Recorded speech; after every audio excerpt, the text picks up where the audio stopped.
If I should grab the shooter, or if I should grab the baby, or if I should grab Tymeir. But I was willing to die. A mother willing to give up her own life to save her son. A family torn apart. Two brothers get into a fight. Suddenly one pulls a gun and kills the other. Noelle Williams sat down with the family as they try to put into words exactly what they're going through. The tears just won't stop. I'm never going to be the same without him. Thank you to everyone watching, and a special thank you to our subscribers. Your support means everything. If you haven't subscribed yet, please consider doing so. Here at Unmasked True Crime Stories, we're committed to telling the stories that matter with respect and truth. Hit that subscribe button and turn on notifications so you never miss an update. Your support helps us keep uncovering the truth. Now, let's get back to the story. A mother's love is supposed to be a force stronger than anything, stronger than anger, stronger than pride, stronger than even death itself.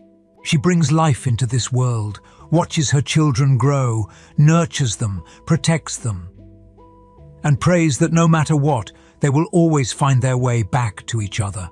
But on one October evening in the quiet streets of Cleveland, Ohio, those prayers would be shattered. One son would lay lifeless, his body torn apart by bullets. The other, standing over him. A mother stood frozen, watching, screaming, unable to change what had just happened. Two sons.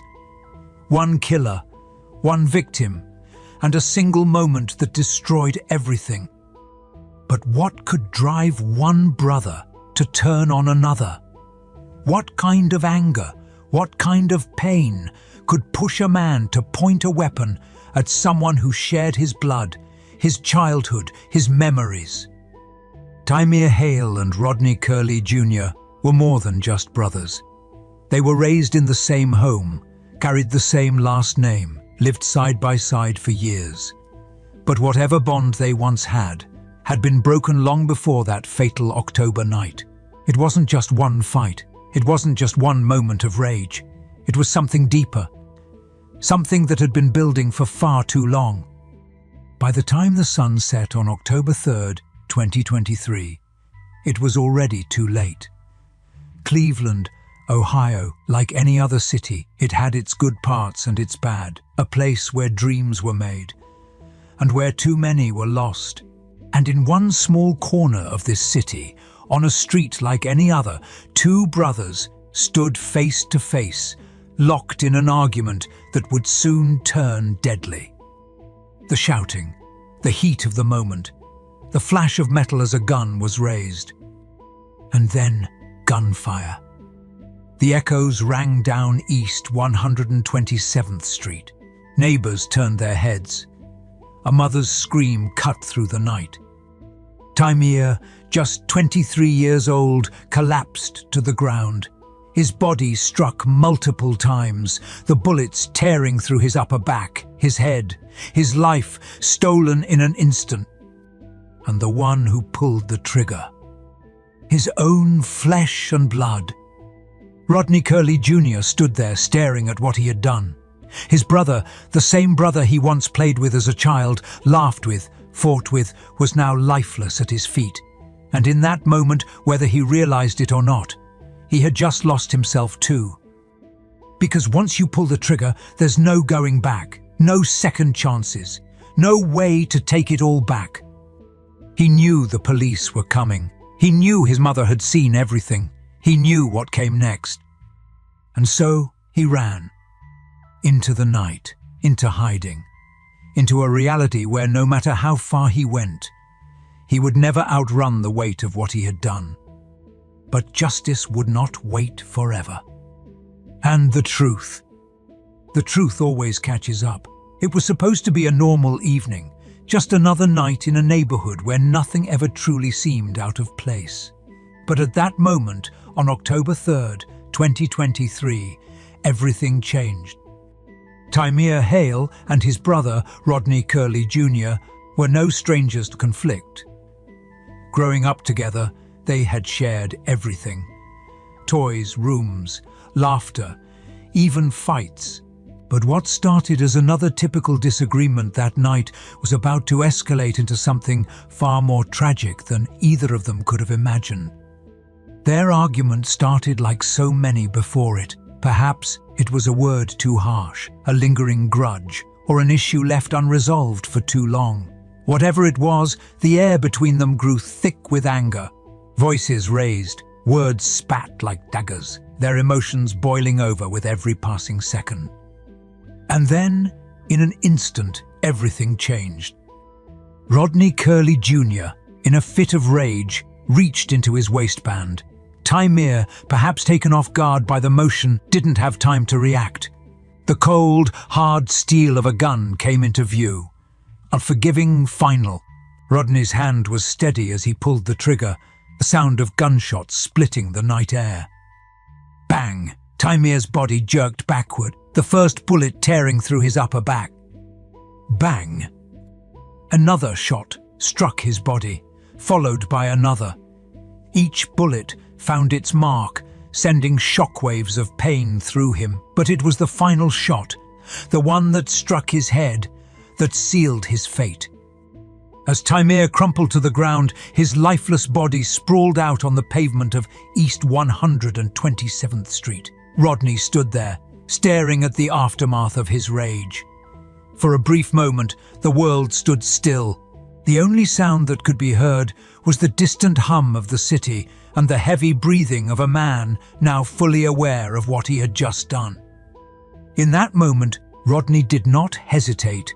He didn't even look back at his fallen brother. He turned and ran. Their mother, who had been watching from a window nearby, saw everything unfold. The woman who had given life to both of them, who had loved them both fiercely, unconditionally, now stood in complete shock, her heart breaking as she witnessed the horrific end of her son's life. She screamed, her voice carrying across the block, but there was nothing that could be done. Tymeir was gone. Rodney had fled, leaving only the sound of his footsteps echoing through the empty streets. The silence that followed was deafening. The kind of silence that fills your ears, making everything feel muffled and distant.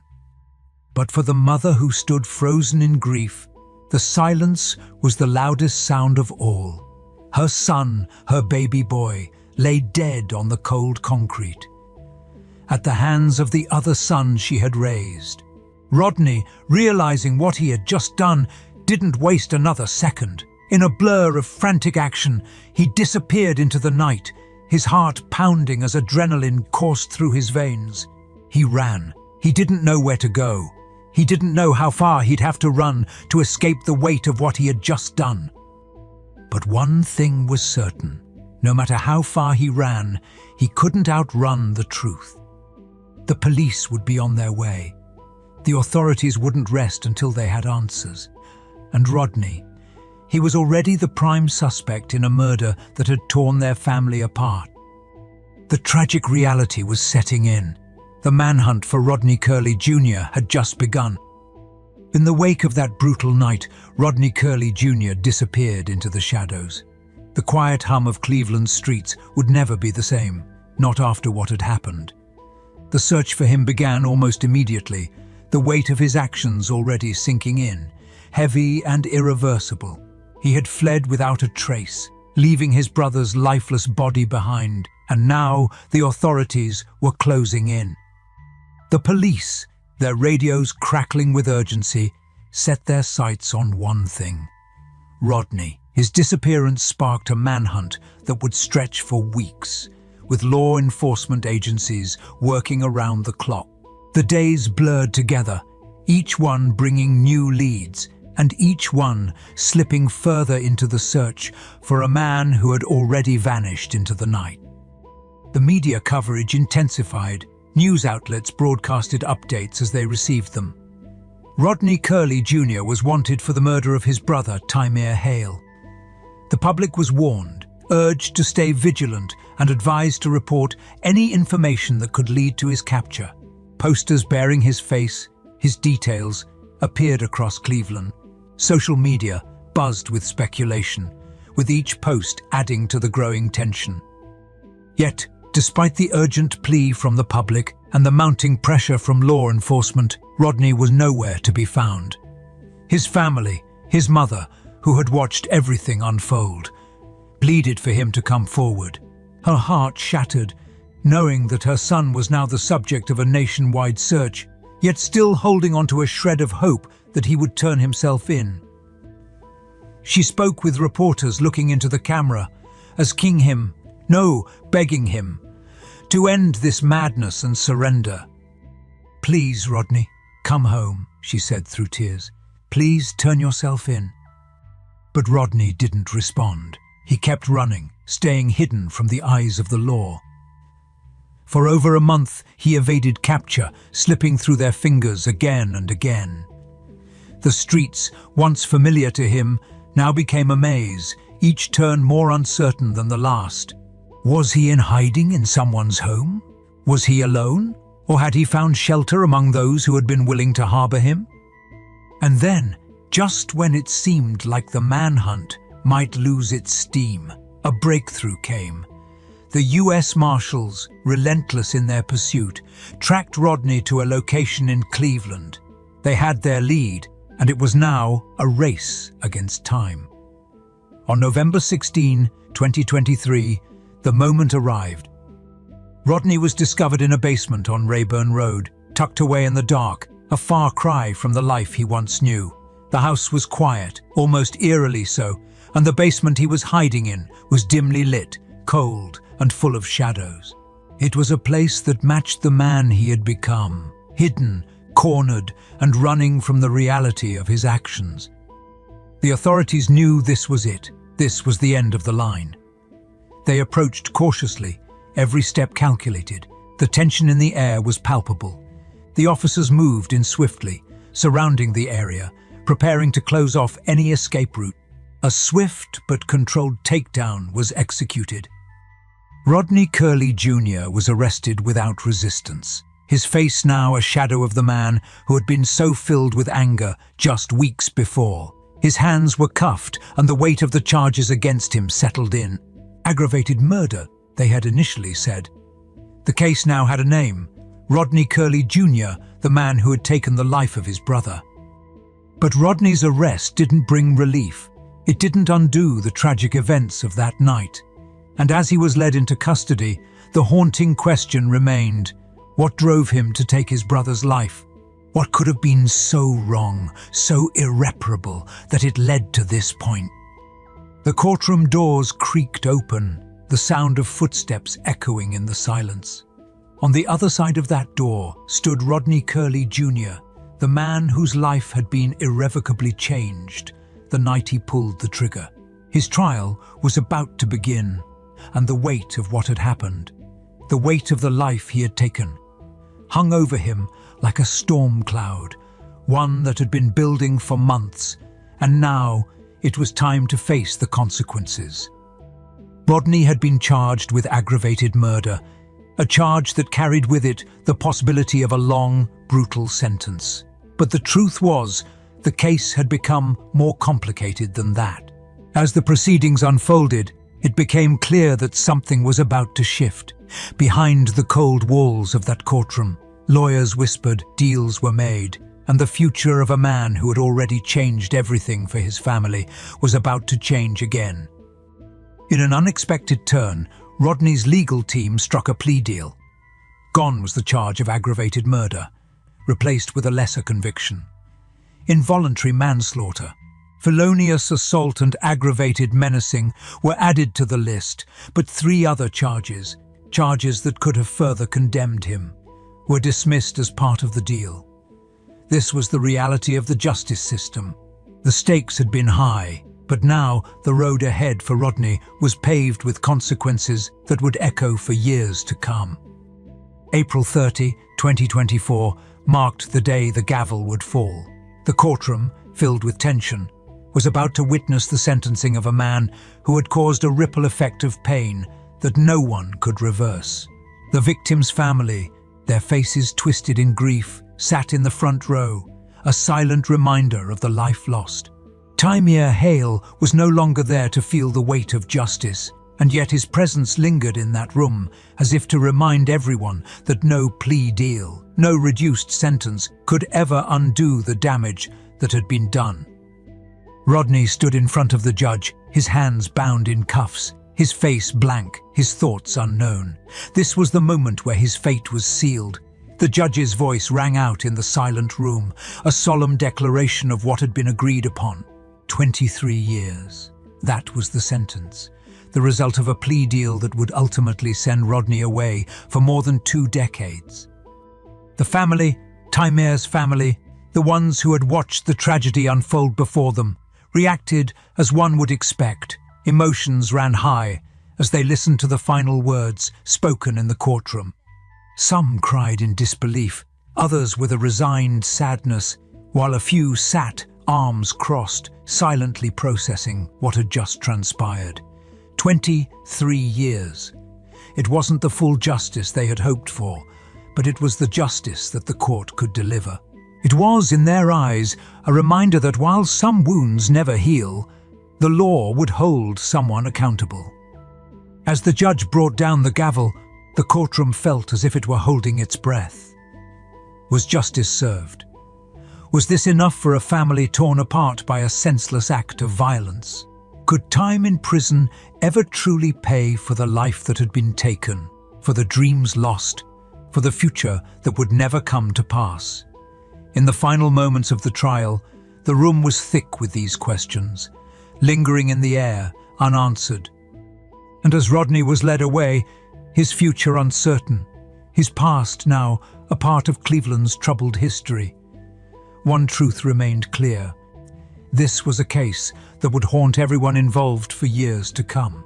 The weight of the gunshot that ended Tymeir Hale's life was something that would never be forgotten, not by his family, not by the community, and not by Rodney, who now faced a long sentence, knowing that no matter how many years he spent behind bars, the loss of his brother could never truly be undone.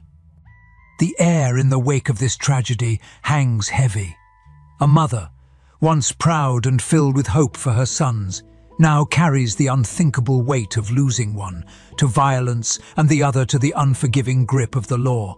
Tymeir Hale's death shattered a family, but the consequences didn't stop there. No one could have anticipated how deep the wounds would go. For his mother, there was no victory in the courtroom. There was no relief in the gavel's fall. The death of Tymeir, coupled with Rodney's future, locked away in prison, was a double-edged sword, her heart torn in 2 directions. How does one reconcile the loss of a son to murder, and another to the cold, concrete walls of a cell? A mother's heart is not meant to bear such a burden. The community that surrounded the brothers, once familiar with their names, now whispered in hushed tones.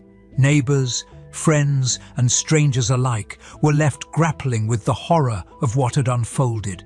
How could it have gone this far? What signs had been missed? News outlets ran story after story, framing the tragedy, offering condolences, and yet it was never enough to bring closure to those who had lived the pain. This was a tragedy that defined the lives of those who knew Tymeir and Rodney, a nightmare that would remain with them long after the headlines faded. But as time passed, questions lingered. Were there deeper lessons to be learned from this heartbreaking chapter in the Curlee family's history? What went wrong and why? Could this have been avoided, or was it simply a matter of fate, a series of mistakes that led to a point of no return? These are the questions that will forever echo in the halls of a grieving home, in the hearts of family members who will never find peace. The ripple effect of that single moment of rage, that one reckless decision, cannot be undone. Lives were broken in an instant, and no amount of time will erase the scars left behind. Rodney's 23-year sentence is the result of that moment, a legal answer to a human tragedy. But even as the justice system hands down its verdict, there is no real justice for a family left behind. The truth is, there are no winners here. Not Rodney, not his mother, not Tymeir, whose life was stolen from him in an instant. The world moves on. The community heals. But for those who loved Tymeir and the family caught in the aftermath, time does nothing to lessen the pain. Now, the question remains. Could this tragedy have been prevented? Could Rodney's actions have been stopped before they escalated to something that could never be undone? And in the end, was the 23-year sentence enough to make things right? Or did it fail to capture the true gravity of what was lost? What do you think? Was the sentence fair? Or should Rodney have faced more severe consequences for his actions? Can there ever be enough punishment to make up for the life that was lost, for the broken family left in the wake of this tragedy? Let's discuss in the comments below. As we've seen today, the pain of a single tragic event can echo through a family, a community, and the very fabric of society itself. This is just one of the many heartbreaking stories I cover here on Unmasked True Crime Stories. Behind every headline, there's a deeper truth. A story that needs to be told. If you want to stay updated on cases like this, ones that reveal the harsh realities many face, then hit that subscribe button and turn on notifications. I have more in-depth stories, more shocking revelations, and more twists in the cases you won't want to miss. You don't want to miss what's coming next. The truth is waiting to be uncovered, and I'll be here to bring it to you. Don't let the stories go untold.